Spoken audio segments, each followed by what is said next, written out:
Good morning.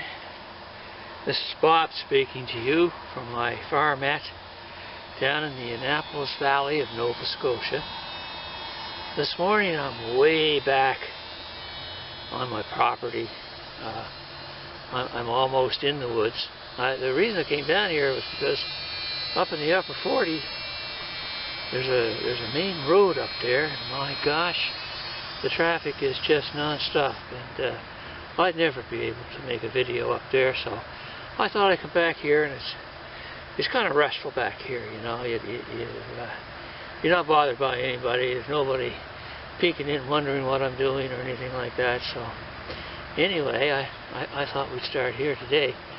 I've been recently looking at all my brush piles that I've accumulated during this year with all my pruning of apple trees and hedges and bushes, shrubs, and my gosh, I've got two very large brush piles that I'm going to have to burn. I don't want to burn them. I'm sure shooting, if I had proper vision, I could look up there into the ionosphere and see a great big hole. I know I'm doing terrible things with these brush piles, burning them every fall, but if I don't burn them, then well, they sort of take up my property, and I don't like that either. So what I thought I'd explain to you today is how I get those brush piles burning.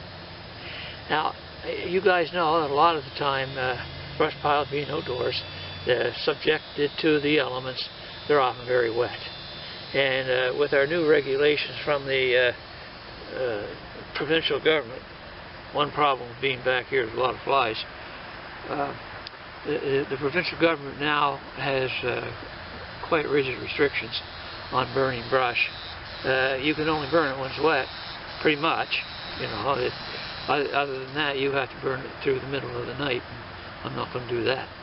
So I thought what I'd do today is I would show you a method of starting those brush piles. I'm not going to burn them. I'm not going to start them. But I just want to show you the accelerant that I use to get those brush piles going. I don't like to use gas. I don't like to use oil or paint thinner or any kind of a really explosive kind of accelerant like that. But I've got one that I think is, you know, it's fun to make, and you get to use up dryer lint. Think about it. Not too many uses for dryer lint, but I've got one. Okay, hang on. I'll be with you in a minute. Back again here now. I thought I'd show you some of the stuff I'm going to use today, just so you can set up yourself if you want. I've got an old Coleman stove here. It doesn't work all that well. Gosh, I got it going this morning though. Just the smell of that burning fuel kind of took me back to those days of camping, you know, and took your kids out and pumped up that little cylinder. Well, I didn't want to pump up very well today, but it did work. I got an old can here. I don't know if it's got a hole in it or not. It was leaking a bit, and it might just have a hole in it. So if you know, everything kind of explodes into flames, you'll understand. But I kind of held it up to the light. I don't see any light through it. There might have been something in there. Yeah, I guess maybe there was something in there, and it ignited. I had quite a bonfire here for a while. But a few of the things I'm going to use. Number one, by gosh, you got to have a pair of pliers. And these ones, I don't know what to call. These ones, you know, where you can grip it away from, you know, your hands are away from the grip, from the teeth here, are very good because you can reach out, grab that can, and your hand's still away from the heat. So if you got a pair of those, well, great. Second thing that I'm going to use is this stuff. You've all seen this. Probably used it during time of conserving your vegetables and fruit this time of year. Paraffin wax. It is petroleum byproduct. Not as bad as barbecue starter and stuff like that.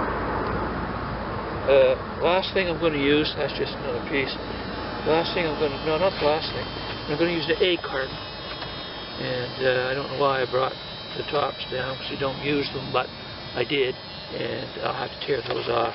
And the last thing is dryer lint. That looks like a pair of my blue jeans at one time. There's not many uses for dryer lint, boy, but this is one of them. And this isn't an economical project, and it costs you a little bit of money. But it is a project, and I'm going to show you now how it works, I hope. Okay, just hang on. Okay, I'm back here again. I'm not going to go into the picture this time. I think you can see that pretty well. Hope you can. Anyway, I'm going to tip the camera there a little bit. There we go. You see I got 3 egg cartons there, and my coal and stove is burning away. It's heating that wax really well. Let me see, what can I say about those egg cartons? I stuffed them full of dryer lint. I've got 36 of them there now, and all I'm going to do is clamp onto that can in a few minutes and pour that hot wax into each one of those containers. And it should make some really nice fire starters. Okay, I'll come back in a few minutes. Well, I guess the wax is pretty much melted there now. It's a little bit on the bottom, but I'm going to start pouring now anyway, get that fire here. I hope I don't have any accidents, create all kinds of chaos.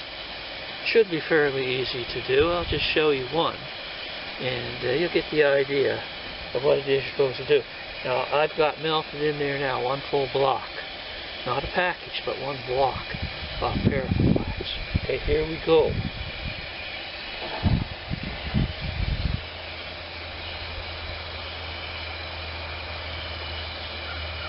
Gotta be careful with this. Here it goes. Takes quite a bit of wax to do these. Like I say, this isn't economical by any means. No, but what else are you going to do with your dryer lint, for goodness sake? Throw it out. And what are you going to do with a beautiful day like this? Nothing better than preparing for those long winter nights. These are great for starting your wood stove too. Okay, now I didn't really have enough there, and by gosh, that used all of 1 block. So I'm going to use 3 blocks and a little bit more, but and that's hot, so you got to be careful. But that's what it looks like when you get it done, and you have to let that sit. Oh gosh, I let it sit overnight, and then I cut it out with the shears, and you put those in a box, not in a box, but in a tin, and put them beside your stove. Then they're right there for you when you want to go, or put them in your camping kit. Well, thanks a lot for stopping by and seeing my starters, my fire starters. Hope you drop back again for my next project.